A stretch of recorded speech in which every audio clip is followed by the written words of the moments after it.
രഘുവിന്റെ അമ്മ ഒന്ന് അവിടോളം വരാൻ പറഞ്ഞു അച്ഛൻ. എന്തിനാ ആവോ എനിക്കറിഞ്ഞൂടാ. ഈ പടി ഇങ്ങോട്ടും ആ പടി അങ്ങോട്ടും ചവിട്ടാത്തവർക്കിടയില് ഇപ്പൊ എന്താ പുതുതായിട്ട് മുളച്ചുണ്ടായ ഒരു പറ്റും പാശോ? വിളിക്കുന്നിടത്തൊക്കെ ഇറങ്ങി വരാനും വന്ന് റാൻമുളാനും നിൽക്കുകയല്ല. ഞാൻ ആരോടൊക്കെയാന്ന് വെച്ചാ പറഞ്ഞേക്ക്. ഹപ്പ ഇത് നല്ല കൂത്ത്. ഞാനെന്തോ ആയമ്മയുടെ ഓശാനം തിന്നാൻ പോയതുപോലെ. മുറുമുറുപ്പ് കേൾക്കാൻ എനിക്കെന്താ ഇപ്പൊ തലയിലെടുത്ത്?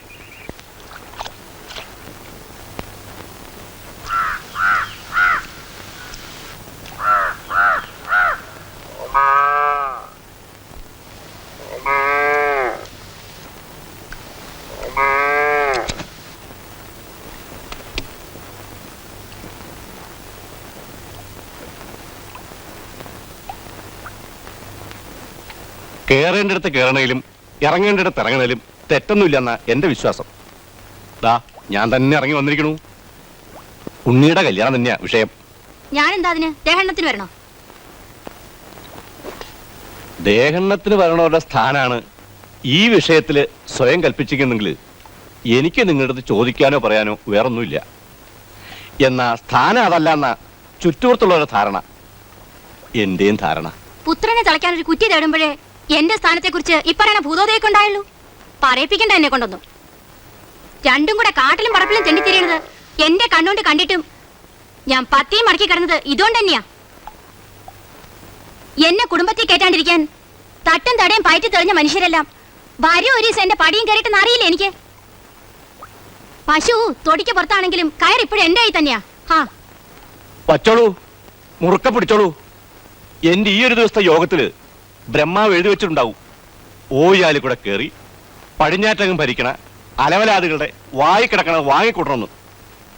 വീടാണ്ടിരിക്കാൻ പറ്റുമോ? വന്നു വീടി ദാ പോണു. കയറും കണ്ടിച്ച് പശുവിനെ തൊടിമാറ്റി കൊണ്ടുപോവാൻ ഞാൻ എന്റെ നിലയും വിലയും ഇച്ചിരി മറക്കണായിരിക്കും. വേണ്ടില്ല,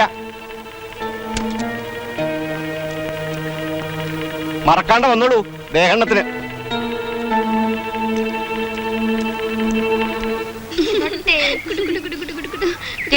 മതി കളിച്ചത്, വാ പോവാം.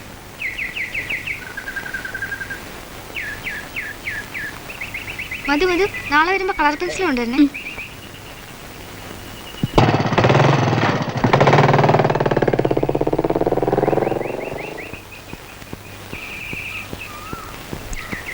നളിനി, നിന്റെ അമ്മാവൻ വന്നിരുന്നു കല്യാണക്കാര്യം സംസാരിക്കാൻ. എന്നാ എത്ര കൊല്ലായിട്ടുള്ള വിരോധാണ്. അങ്ങോട്ടും ഇങ്ങോട്ടും എന്നുള്ള വിഷമത്തില് ഞാൻ എന്തെല്ലാമോ പറഞ്ഞുപോയി. പിന്നെ ആലോചിച്ചത് ഞാൻ, നിനക്ക് ആകെ കൂടിയിട്ടുള്ള രക്തബന്ധം. നിന്നെ നന്നായിട്ട് നോക്കാനും പോറ്റാനും അവരെന്നില്ലേ നല്ലതെന്ന്. അല്ലെങ്കിലും നീ ഞാൻ തെളിക്കണ വഴിക്ക് നടക്കില്ല എന്ന് ഉറപ്പായി. നടക്കണ വഴിക്ക് തെളിക്കാന്ന് ഞാനും നിശ്ചയിച്ചു. അതിനി ആരൊക്കെ എന്തൊക്കെ പറയോ എന്തോ. രണ്ടാനമ്മയായി പോയില്ലേ. നല്ലത് വിചാരിച്ച് ചെയ്താലും ചീത്തപ്പേരലേ ഉണ്ടാവുള്ളൂ. അതെന്റെ വിധി. നിശ്ചയം ഇവിടെ തന്നെ നടത്താം. എന്തൊക്കെയാന്ന് വെച്ചാൽ ചെയ്തോളാൻ പറ അമ്മാനോട്.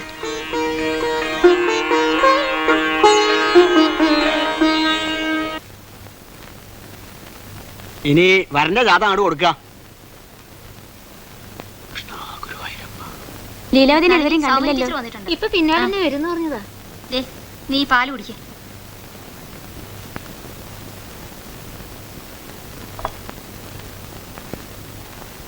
നിങ്ങൾ ഇരിക്കെ, ഞാൻ അടുക്കളയിലേക്ക് ഒന്ന് പോയിട്ട് വരാം. ഇതുവരെ ഇല്ലാത്തൊരു സ്നേഹം. ജാതക പൊരുത്തമൊക്കെയുള്ള സ്ഥിതിക്ക് ഇനി തീയതി അങ്ങോട്ട് കുടിക്കാം. മുഹൂർത്തമുള്ള ദിവസങ്ങൾ നോക്കി ഇങ്ങോട്ട് പറയാച്ചാൽ എപ്പോഴത്തേക്കാ വേണ്ടത് തീരുമാനിക്കാം. ശരിക്ക് പറഞ്ഞ ഇളയമ്മന്നെയാണോ ഇതൊക്കെ ചെയ്യണമെന്ന് പറയണമെന്ന് എനിക്ക് വിശ്വാസം വരണില്ല. ഭൂലോകത്ത് അങ്ങനെ ചില മഹാത്ഭുതങ്ങൾ നടക്കുമായിരിക്കും. ഏതായാലും 20-നും 30-നും ഇടയിലായാലും നന്നായിരിക്കും. ആ വഴിക്ക് നോക്കണതിന് മുമ്പ് പെണ്ണിന് ആ ദിവസങ്ങളിൽ എന്തെങ്കിലും തൊട്ടുകൂടായികയോ അങ്ങനെ എന്തെങ്കിലും, അല്ല അതുകൂടെ നോക്കണമല്ലോ.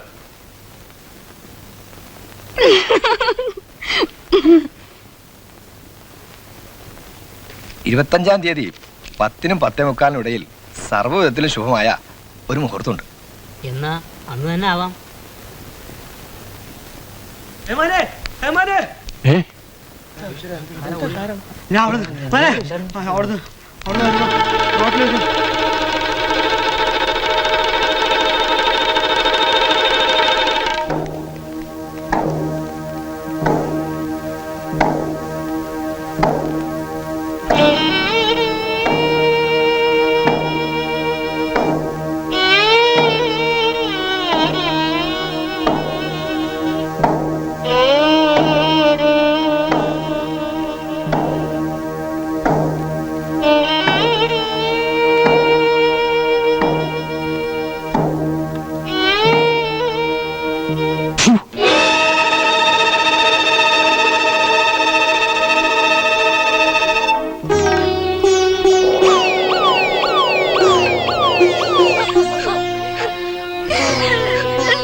കൊന്നതാണ്. ഉണ്ണേട്ടനെ കൊന്നതാണ്. എന്റെ ഉണ്ണേട്ടനെ കൊന്നതാണ്. എന്റെ ഉണ്ണേട്ടനെ കൊന്നതാണ്. കല്യാണമ്പലത്തിലെ പരദൈവങ്ങൾക്കായില്ലല്ലോ രക്ഷിച്ച് പണ്ട് ആമ്പൽമാലയിട്ട ഈ കഴുത്തിലൊരു പൊന്നൂടെ കെട്ടിക്കാൻ.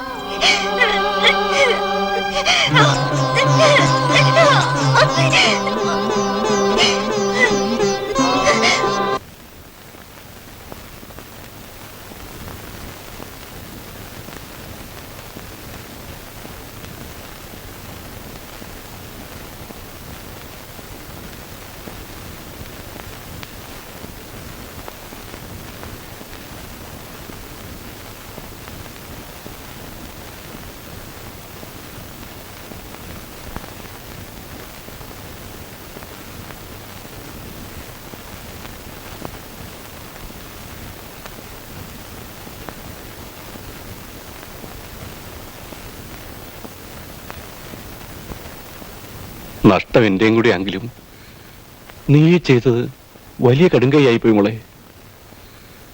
ഉണ്ണി പോയി എന്നുള്ള വേദനയെക്കാളും നിന്റെ ഈ കോലമണ്ട ചങ്ക് പൊട്ടിക്കുന്നത്. എന്റെ ഉണ്ണേട്ടനെ കൊന്നവരോട് പക വീട്ടാൻ വേറെന്താ അമ്മാവ് എനിക്ക് ചെയ്യാൻ കഴിയാ? വീൺവാക്ക് എന്തിനാ മോളെ? വണ്ടി എടുത്തിട്ട് പോകുമ്പോ അങ്ങനെ ഒരു അപകടം ഉണ്ടായതിന് വിധിയുടെ മേലല്ലാതെ വേറെ ആരുടെ മേലാ പഴിയാരാൻ പറ്റുക? പ്രാഗെ കൊന്നു, കൂടോത്രം ചെയ്ത് കൊന്നു, 4 ആളെടുത്ത് പറഞ്ഞു ഫലിപ്പിക്കാൻ വയ്ക്കുവോ? അങ്ങനെയല്ല അമ്മാവാത്. വേറെ എങ്ങനെയാന്ന് എനിക്ക് പറയാനും അറിയില്ല. എന്നാലും എന്റെ മനസ്സിന്റെ ഉള്ളില് അങ്ങുള്ളിൽ എവിടെ ഇരുന്നിട്ട് ചിലപ്പോ ഉണ്ണേട്ടൻ തന്നെയാ തോന്നുന്നുണ്ട് പറയണത്. കൊന്നതാണെന്ന്. കരയുടെ അടുത്ത് കരയണ്ട.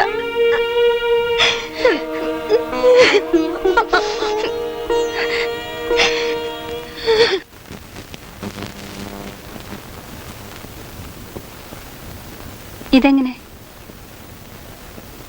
അതാ ആ മഞ്ഞെടുത്തേ.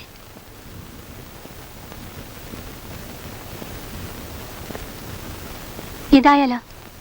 നിനക്കേതാ ഇഷ്ടം? ആദ്യം കുട്ടിച്ചായന്റെ ഇഷ്ടം പറ. അത് വേണ്ട, അത് നിന്റെ പതിവ് വേലയാ. എനിക്കിതാ ഇഷ്ടം എന്ന് പറഞ്ഞാൽ നിനക്ക് അതാവും ഇഷ്ടം.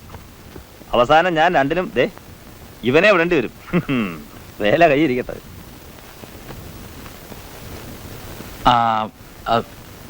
അതല്ല ഈ വൈറ്റ് ആണോ? നെക്സ്റ്റ് അതല്ല.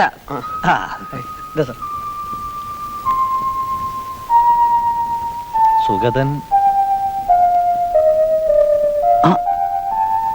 എടാ ഓസി തോമാച്ച.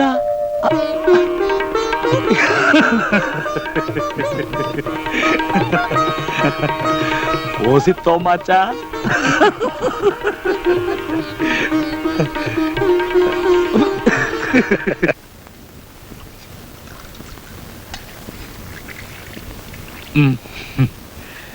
പഠിക്കുന്ന കാലത്ത് 3 കൊല്ലം ഒന്ന് കരഞ്ഞാ മറ്റതും കരയും, ഒന്നിന് പനിച്ചാൽ മറ്റേനും പനിക്കും. ശരിക്കും ടിൻസിനെ പോലായിരുന്നു.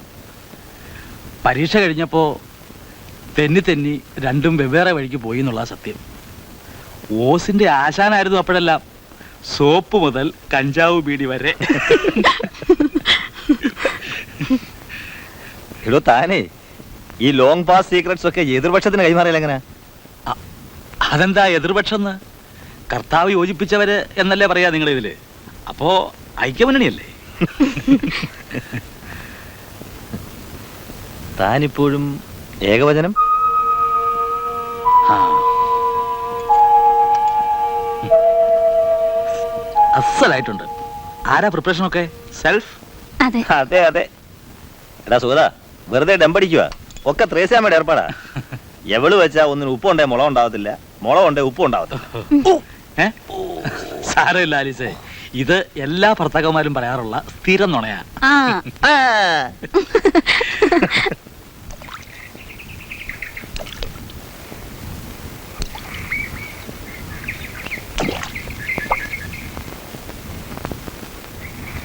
നിന്റെ ദുഃഖാടനത്തിൽ ചേരാൻ ഒരു കല്ല് ഞാനും ഇട്ടു, അത്ര തന്നെ. ശവത്തിൽ കുത്തണ്ട. ഇതുപോലൊരു വലിയ കല്ല് തന്നെയാ എന്റെ ജീവിതം ഇങ്ങനെ നശിപ്പിച്ച് നാനാവിധാക്കിയത്. അറിയാം എനിക്ക് നന്നായി. ഇപ്പൊ പിന്നെ എന്തിനാ എന്നെ ഇങ്ങനെ ദ്രോഹിക്കാൻ വരണത്? എനിക്ക് മനസ്സിലാവാൻ ചോദിക്കുക, ഞാൻ എന്ത് ദ്രോഹം ചെയ്യുന്ന നീ പറയണേ? ഇല്ല, ചെയ്തില്ല. ചെയ്തതല്ല നല്ലത് തന്നെ. അതുകൊണ്ടാണല്ലോ എനിക്ക് എപ്പോഴും ഇങ്ങനെ ഞാൻ സ്നേഹിച്ച ആളുടെ സാന്നിധ്യം ചൂടി നിൽക്കാൻ കഴിയണേ. ഇതാ ഇതില് നന്ദിയുണ്ട്. നന്ദി. പോ. കുറെ അതിൽ കിടക്കണുണ്ട് നിന്റെ ഈ പ്രസംഗം.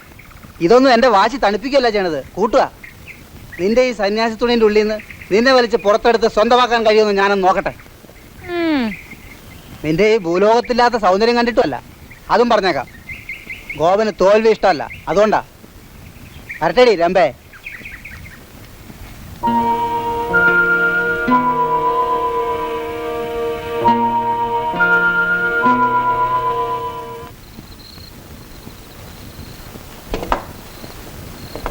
ട്രാൻസ്ഫറായി ഇങ്ങോട്ട് വരുമ്പോഴും നീ ഇവിടെങ്ങാനും ഉണ്ടാവും എന്നുള്ള ചിന്ത പോലും വെച്ചിരുന്നില്ല.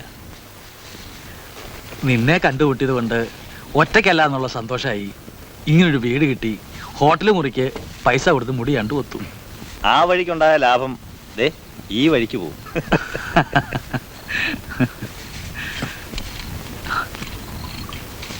രണ്ടു ദിവസത്തെ പരിചയം കൂടിയായാൽ നമ്മുടെ ശ്രീമതി തന്നെ ഉപദേശിക്കും എന്റെ കൂടെ കമ്പനി കൂടിയാൽ പോക്കാണെന്ന്.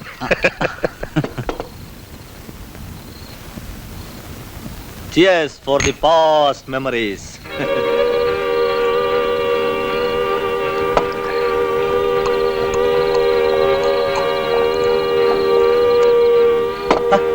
നീ എന്തേ കാണിച്ചേ?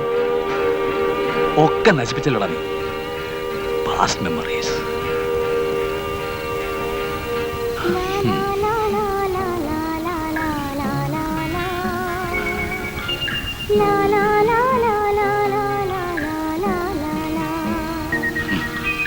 കഴിഞ്ഞതൊക്കെ ഓർക്കാൻ വേണ്ടിയായിരുന്നെങ്കിൽ തോമച്ച ഞാനിത് കൈകൊണ്ടുകൂടെ തൊടില്ലായിരുന്നു. ഞാൻ നിന്നെ കുറ്റപ്പെടുത്തുകയല്ല. ആ 3 കൊല്ലം അതിനപ്പുറത്തെ സുഖത്തിനെ നീ അറിയില്ലല്ലോ, അതുകൊണ്ടാ. പ്ലീസ്, ഇന്നിനി ഈ രാത്രി മുഴുവൻ നിനക്കറിയാലോ ഞാൻ എന്തുമാത്രം സെൻസിറ്റീവ് ആണെന്ന്, ആ ഒരു കാര്യത്തിൽ എത്രമാത്രം വഷളാണെന്നും. Please leave me alone.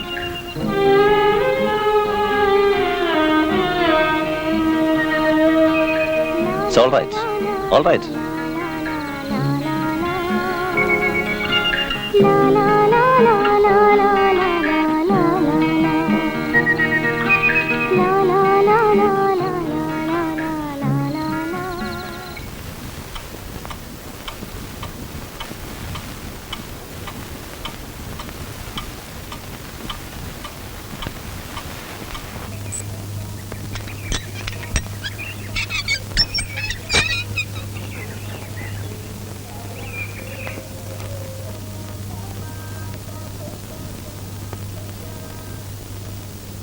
സ്കൂളിലും പോണില്ല, ആ ക്രിസ്ത്യാനിക്കുട്ടിനെ പഠിപ്പിക്കാനും പോലില്ലെന്ന് കേട്ടു. എനിക്ക് നീ എന്താന്നും നിനക്ക് ഞാനെന്താന്നും പല ആവർത്തി ചൊല്ലിയുറപ്പിച്ച കാര്യങ്ങളാ. ഇനിയൊന്നും ആവർത്തിക്കാതെ വിളിപ്പിച്ച കാര്യം പറയാം. ഞാൻ ഒരക്ഷരം ഇങ്ങോട്ട് പറയണ്ട. രണ്ടും നീ മുടക്കരുത്. പോയിക്കൊള്ളൂ.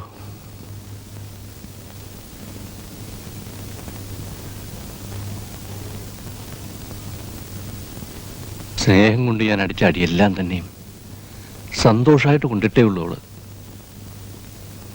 അവള് പോവും കുട്ടുന്നവരെ പഠിപ്പിക്കാൻ.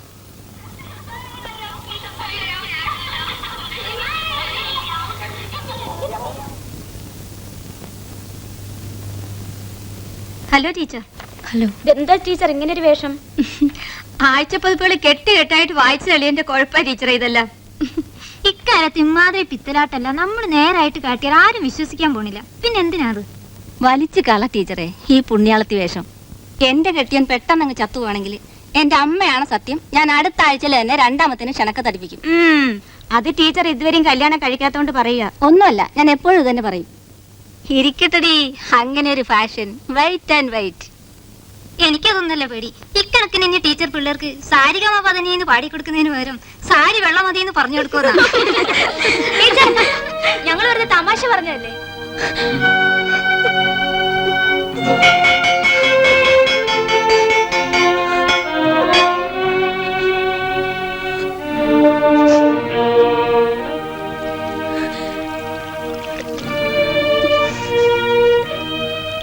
ഗ പ പ ധ പ